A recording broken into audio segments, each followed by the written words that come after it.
Welcome to Gear Up Windows channel. In this video, we'll show you how to make Vivaldi browser your default web browser on Windows 11. If you're looking for a highly customizable and privacy-focused browsing experience, Vivaldi is a great choice.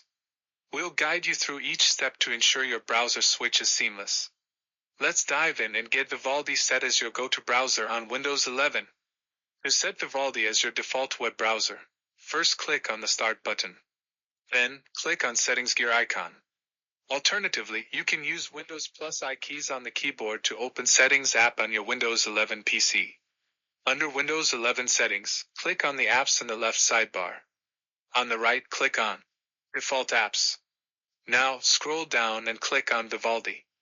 On the top, beside Make Vivaldi your default browser. Click on the Set Default button. That's it. Vivaldi is now your default web browser.